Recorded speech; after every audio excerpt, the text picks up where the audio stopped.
கட்டாரில் helicopter ஒன்று விபத்துக்குள்ளாகி அதிலே 6 பேர் கொல்லப்பட்டிருக்கிறார்கள். ஒருவர் காணாமல் போயிருக்கின்றார். இன்று ஞாயிற்றுக்கிழமை காலை வேளையில் இந்த சம்பவம் நடைபெற்றிருக்கிறது. இந்த தாக்குதலுக்கு ஈரான் தான் காரணமா? இது சம்பந்தமாக கிடைக்கப்பட்டிருக்கின்ற தகவல்களை விரிவாக விளக்கமாக இந்த காணொலியில் பார்க்கலாம். அதேவேளையில் ஈரானுக்கு அமெரிக்க ஜனாதிபதி டொனால்ட் ட்ரம்ப் அவர்கள் ஒரு கடுமையான எச்சரிக்கை ஒன்றை விடுத்திருக்கின்றார். அடுத்து வரும் 48 மணி நேரத்துக்குள் ஹோர்முஸ் நீரிணை திறக்கப்பட வேண்டும். அப்படி இல்லை என்று சொன்னால் நாங்கள் மின்சார உற்பத்தி மையங்கள் மீது தாக்குதல் நடத்துவோம் என்று சொல்லி அதற்கு ஈரான் உடனடியாகவே கடும் பதிலடி வழங்கியிருக்கிறது. டொனால்ட் ட்ரம்ப் அவர்கள் சொன்னபடியே ஈரான் மீது மின்சார நிலையங்கள் மீது தாக்குதல் நடத்துவாரா?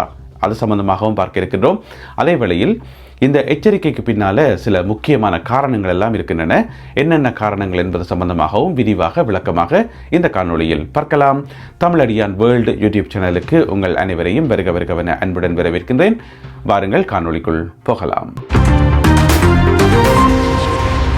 இன்று ஞாயிற்றுக்கிழமை காலை வேளையில் கட்டாரிலே ஒரு ஹெலிகாப்டர் ஒன்று விபத்துக்குள்ளாகி கட்டாருக்கு சொந்தமான கடல் பகுதியில் வீழ்ந்து நொறுங்கி இருக்கிறது. அதிலே 6 பேர் கொல்லப்பட்டிருக்கிறார்கள். இந்த 6 பேரில் பார்த்தீங்கன்னு சொன்னால் 3 பேர் கட்டாரிய இராணுவத்தினர், கட்டார் நாட்டு இராணுவத்தினர். ஏனைய 3 பேரும் துருக்கி நாட்டவர்கள். அதில் ஒருவர் துருக்கி நாட்டு இராணுவ வீரர் என்று சொல்லப்படுகிறது. மற்ற 2 பேரும் துருக்கி விமான சேவையில் பணிபுரிகின்ற அதிகாரிகள் என்று சொல்லப்படுகிறது. ஒருவர் காணாமல் போயிருக்கின்றார். அந்த காணாமல் போனவர் யாருன்னு பார்த்தீங்கன்னா இந்த ஹெலிகாப்டரினுடைய கோ பைலட், உதவி விமானி. அவர் காணாமல் போயிருக்கிறார். அவரை தேடுகின்ற பணிகள் இப்பொழுது இடம்பெற்று வருகின்றன. இந்த சம்பவம் நடைபெற்ற உடனடியாக உலகம் முழுவதும் கேட்கப்பட்ட கேள்வி என்னன்னு சொன்னால், ஈரான் நடத்திய தாக்குதலா, ஈரானினுடைய ஒரு ட்ரோன் அல்லது ஒரு மிசைல் நடத்திய தாக்குதலில் தான் இந்த ஒரு சம்பவம் இடம்பெற்றதா என்று சொல்லி. ஆனால் கட்டாரிய அரசாங்கம் சொல்கிறது இந்த ஹெலிகாப்டர் விபத்துக்கு தொழில்நுட்ப கோளாறு தான் காரணம் என்று சொல்லி. இருந்தாலும் விசாரணைகள் தொடர்ந்து இடம்பெற்று வருவதாக சொல்லப்படுகிறது. அந்த பைலட்டும் தேடப்பட்டுக் கொண்டிருக்கின்றார். இதுக்கிடையில் எங்களுக்கு ஒரு கேள்வி ஒன்று வரும்.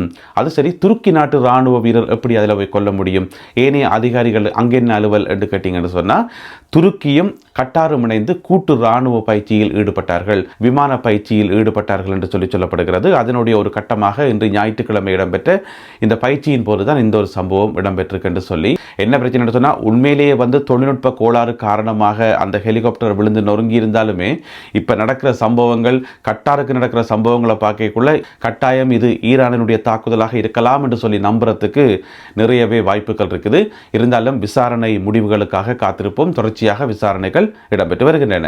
உங்கள் எல்லாருக்குமே தெரியும், மத்திய கிழக்கில் அதிகம் அடி வாங்கி கொண்டிருக்கிறது கட்டார் தான். இப்ப கூட கட்டாரினுடைய இயற்கை எரிவாயு உற்பத்தி மையம் மீது தாக்குதல் நடத்தப்பட்டு அதனுடைய 17% உற்பத்தி திறன் முடக்கப்பட்டிருக்கிறது. அதனை திருத்தி எடுப்பதற்கு 5 வருடங்கள் செல்லும் என்று சொல்லப்படுகிறது. $20 பில்லியன் வரையில் நஷ்டம் ஏற்பட்டிருப்பதாகவும் சொல்லப்படுகிறது. ராஸ் லஃபான் என்று சொல்லப்படுகின்ற தொழில்நுட்ப நகரம் மீது இந்த தாக்குதல் நடத்தப்பட்டிருந்தது. எனவே கட்டாருக்கு அடுத்தடுத்து இழப்புகள் ஏற்பட்டு கொண்டிருக்கிறதை அவதானிக்கக்கூடியதாக இருக்கிறது. எனவே பொறுத்திருந்து பார்ப்போம். ஈரானுக்கு 48 மணி நேர அவகாசம் கொடுத்திருக்கின்றார் அமெரிக்க ஜனாதிபதி டொனால்ட் ட்ரம்ப். எதற்காக இந்த 48 மணி நேரம் என்று சொன்னால், அடுத்து வரும் 48 மணி நேரத்தில் ஹோர்முஸ் நீரிணையை நீங்கள் திறக்கல் என்று சொன்னால் உங்களுடைய மின்சார உற்பத்தி மையங்கள் மீது தாக்குதல் நடத்துவோம். அதிலையும் நிறைய மின்சார உற்பத்தி மையங்களை நாங்கள் அடையாளம் கண்டு வச்சுக்கிறோம். அதில் எது பெருசோ அதில் இருந்து ஆரம்பித்து படிப்படியாக தாக்குதல் நடத்துவோம் என்று சொல்லி கடுமையான எச்சரிக்கை ஒன்றை விடுத்திருக்கின்றார் அமெரிக்க ஜனாதிபதி டொனால்ட் ட்ரம்ப் அவர்கள். அவருடைய ட்ரூத் சோஷியல் அந்த சமூக வலைத்தளத்தில் இந்த ஒரு பதிவை போட்டிருக்கிறார். அதில் பார்த்தீங்கன்னு சொன்னால், கட்டும் தாக்குதல் நடத்தப்படும், மீள முடியாத தாக்குதல் நடத்தப்படும், இது இறுதி எச்சரிக்கை என்று சொல்லி அதெல்லாம் கேபிட்டல் லெட்டர்ஸ்ல எல்லாம் போட்டு பயங்கரமாக விரட்டி விட்டுருக்கார். இந்த மிரட்டலுக்கு ஈரான் பயப்படாது என்றது எங்கள் எல்லாருக்கும் நல்லா தெரிஞ்ச உண்மை. உடனடியாகவே ஈரானில் இருந்து பதிலடி வந்திருக்கிறது. ஈரானினுடைய பாராளுமன்ற சபாநாயகர் இதுக்கான பதிலடியை கொடுத்திருக்கின்றார். எங்களுடைய மின் உற்பத்தி மையங்கள் தாக்கப்படுமாக இருந்தால் மத்திய கிழக்கில் இதுவரை காணாத பேரழிவு ஏற்படும், மீள திருத்தி எடுக்க முடியாத அளவு கட்டும் தாக்குதல் நடத்தப்படும் என்று சொல்லி ஈரான் சொன்னா அது கட்டாயம் நடக்கும் என்றதும், இப்படியான ஒரு எச்சரிக்கை ஈரானிலிருந்து கட்டாயம் வரும் என்றதும் ஏற்கனவே எதிர்பார்க்கப்பட்ட ஒரு விஷயம்தான். ஏனென்று சொன்னால், ஏற்கனவே அவர்கள் சொல்லியிருந்தவர்கள் எங்களுடைய எனர்ஜி மையங்கள் மீது, எரிபொருள் உற்பத்தி நிலையங்கள் மீது தாக்குதல் நடத்தப்படுமாக இருந்தால் நாங்கள் ஏனைய நாடுகளை தாக்குவோம் என்று சொல்லி சொன்னபடியே. பார்த்தீங்கன்னு சொன்னால், இஸ்ரேல் சவுத் பார்ஸ் மேலே கை வச்சது. உடனடியாகவே எண்ணியொரு 6-7 மணித்தியாலத்தில் ஈரான் மத்திய கிழக்கில் ஏனைய நாடுகளில் இருக்கக்கூடிய முக்கியமான எண்ணெய் உற்பத்தி மையங்களை தாக்கியிருந்தது. இப்போ இது வந்து இரண்டாவது சுற்று டொனால்ட் ட்ரம்ப் அவர்கள் ஆரம்பிச்சிருக்கிறார். மின் உற்பத்தி மையங்களை தாக்குவோம் என்று சொல்லி ஈரான் பதிலுக்கு கட்டாயம் குவைத்திலேயோ கட்டார்லேயோ சவுதி அரேபியாவோ பஹ்ரைனோ அல்லது யுனைடெட் அரபு எமிரேட்ஸ்லேயோ இருக்கக்கூடிய மின் உற்பத்தி மையங்கள், அங்கே வந்து ஏராளமான மின் உற்பத்தி மையங்கள் இருக்குது. எனவே அவற்றை இலக்கு வைத்து கட்டாயம் தாக்கும் என்றது தெரிஞ்ச விஷயம்தான். எனவே அப்படி தெரிஞ்சு கொண்டுமா டொனால்ட் ட்ரம்ப் அவர்கள் இந்த ஒரு எச்சரிக்கையை விடுத்திருக்கிறார் என்ற ஒரு கேள்வி இங்கே இருக்குது. இது முதலாவது. ரெண்டாவது வந்து உண்மையிலேயே டொனால்ட் ட்ரம்ப் அவர்கள் சொன்னபடி தாக்குவாராக இருந்தால், அமெரிக்கா வந்து தாக்குமாக இருந்தால் எந்த இடத்தை தாக்குவார்கள் என்ற ஒரு கேள்வி இருக்குதானே. ஏன்னு சொன்னால் ஈரானினுடைய மின் உற்பத்தி மையங்களில் எது மிக பெரிதோ அதிலிருந்து ஆரம்பிப்போம் என்று சொல்லி ட்ரம்ப் சொல்லியிருக்கார். அப்படி பார்க்கக்குள்ள வந்து தலைநகர் தெஹ்ரானினுடைய தென்கிழக்கு பகுதியில் இருக்கக்கூடிய டமவண்ட் மின் உற்பத்தி மையம் என்று சொல்லி இருக்குது. அதுதான் இருக்கிறதுலேயே மிகப்பெரிய மின் உற்பத்தி மையம் என்று சொல்லி சொல்லப்படுகிறது. அப்படின்னு சொன்னால் அந்த இடம் தான் தாக்கப்படுமா என்ற ஒரு கேள்வியும் இங்கே இருக்குதானே.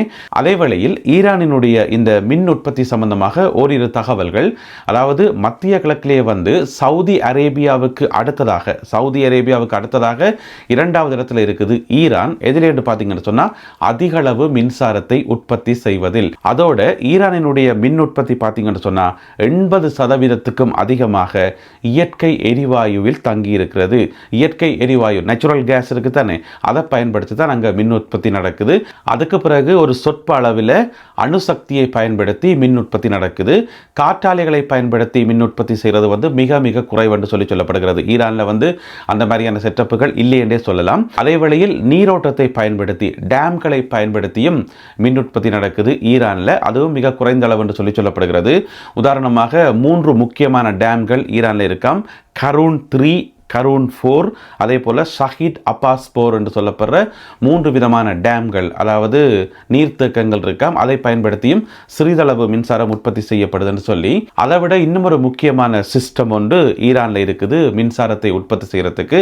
அது வந்து பெருமளவில் பயன்படுத்துறையில் இருந்தாலும் அது ஒரு பேக்கப்புக்காக ஈரான் வைத்திருக்கு என்று சொல்லப்படுகிறது. உடனடியாக ஈரானினுடைய 15% மின்சாரத்தை இந்த ஒரு முறை மூலம் உற்பத்தி செய்ய முடியும் என்று சொல்லி, அது எந்த முறை என்று சொன்னால் ஓயில் மின்சார உற்பத்தி. அது என்ன ஓயில் மின்சார உற்பத்தி என்று சொன்னால், இப்போ மசகு எண்ணெய் இருக்குத்தானே, அந்த மசகு எண்ணெய் எடுத்து நாங்கள் சுத்திகரிக்கும் போது உங்கள் எல்லாருக்குமே தெரியும், அதில் பெட்ரோல் வரும், டீசல் வரும், சூப்பர் பெட்ரோல் வரும், மண்ணெண்ணெய் வரும், இந்த மாதிரி நிறைய ஐட்டங்கள் வரும் தானே. அதில் ஒன்று தான் வந்து மசூட் என்று சொல்லப்படுற ஒரு பொருள். அது வந்து மிகவும் கருப்பாக இருக்குமாம், ஒரு கருப்பு திக்கான ஓயிலாக இருக்குமாம். நாங்கள் வழக்கமாக பார்க்குற ஓயிலை விட மிகவும் கருப்பாகவும் மிகவும் திக்காகவும் இருக்குமாம். பொதுவாக வந்து உலக நாடுகள் வந்து பாவிக்கிறது குறைவு. ஏன்னு சொன்னால் அதை பாவிச்சா பெற்றுமளவிலான புகை மண்டலமாக வரும் என்று சொல்லி, அப்படியே வானமே கருப்பாக ஆயிரும் என்று சொல்லப்படுகிறது. அதோட சுவாசத்துக்கும் கூடாது. இருந்தாலும் ஈரானில் வந்து அந்த மாதிரியான மசூட் எண்ணெயை பயன்படுத்தி ஓயிலை பயன்படுத்தி உற்பத்தி செய்கிற மின்சார செட்டப்புகள் வந்து ரெடியாக தான் இருக்குது. ஈரான் வந்து பாவிக்கிறேல இங்கே ஏதாவது தாக்குதல் நடக்குமாக இருந்தால் உடனடியாக அது இயக்கப்படும் என்று சொல்லப்படுகிறது. அவசரமான சந்தர்ப்பங்களில் அது இயக்கப்படும் என்று சொல்லி. இருந்தாலும் டொனால்ட் ட்ரம்ப் அவர்களுடைய இந்த எச்சரிக்கை வந்து ஒரு மனிதாபிமானம் அற்ற எச்சரிக்கை என்று சொல்லி சர்வதேச ஊடகங்களில் வந்து செய்தி போடப்பட்டிருக்கிறது. ஏனென்று சொன்னால் நாட்டினுடைய மின் உற்பத்தி தடைப்பட்டால் அதில் வந்து என்ன ஈரானிய இராணுவம் மட்டுமா பாதிக்கப்படும், கட்டாயம் பொதுமக்கள்லாம் பாதிக்கப்படுவினோம். அதிலே மிக முக்கியமாக மருத்துவமனைகள், மற்ற முக்கியமான அலுவலகங்கள், போக்குவரத்துகள் எல்லாமே வந்து பாதிக்கப்படும். ஏற்கனவே யுத்தம் நடக்கிற நாட்டில் ஏராளமானவர்கள் கொல்லப்படுறார்கள், காயப்படுறார்கள். இப்படியான ஒரு சந்தர்ப்பத்தில் வந்து மின்சாரத்தை வந்து நிறுத்திவிட்டால் அப்போ மருத்துவமனைகள் வந்து இயங்க முடியாது. அப்போ என்ன நடக்கும் என்றது எங்கள் எல்லாருக்குமே தெரியும். எனவே டொனால்ட் ட்ரம்ப் அவர்களுடைய இந்த எச்சரிக்கை வந்து மனிதாபிமானம் அற்றது என்று சொல்லி சர்வதேச ஊடகங்கள் சுட்டி காட்டுகின்றன. இப்போ என்ன பிரச்சனை உங்களுக்கு? ஹோமுஸ் நீரிணையை திறக்கிறேன்னு சொன்னால் படையை கொண்டு போய் இறக்குங்க, தாக்குதல் நடத்துங்க, ஒரு பிரச்சனையுமே இல்லை. அது எதுவுமே சரிவரே இல்லையா? ஈரானோட பேச்சுவார்த்தை நடத்தி திறவுங்க, சுமூகமாக கதைச்சு பேச்சுவார்த்தை நடத்தி அதை திறக்கிற அளவில் பார்த்தா அது நல்லா இருக்கும். இருக்கிறதுக்குள்ளேயே பெஸ்டான வழி அதுதான். அதை விட்டுட்டு மின் கட்டமைப்புகளை தாக்குவோம் என்று சொல்லி எச்சரிக்கை வருது. ஈரான் வந்து திருப்பி மத்திய கிழக்கு நாடுகளில் இருக்கக்கூடிய மின் கட்டமைப்புகளை தாக்கி பிறகு பார்த்தீங்கன்னு சொன்னால் எல்லா நாடுகளும் தான் இதில் வந்து பாதிக்கப்படும், மீள முடியாத பாதிப்பு வரும் என்று சொல்லி ஈரான் ஏற்கனவே சொல்லி இருக்கிறது. இதுக்கிடையில் அவர் வந்து 48 மணி நேரங்கள் தான் கொடுத்திருக்கிறார். அந்த 48 மணி நேர கணக்கு எப்போ என்று சொன்னால் நான் இலங்கை இந்திய நேரத்தில் சொல்கிறேன்.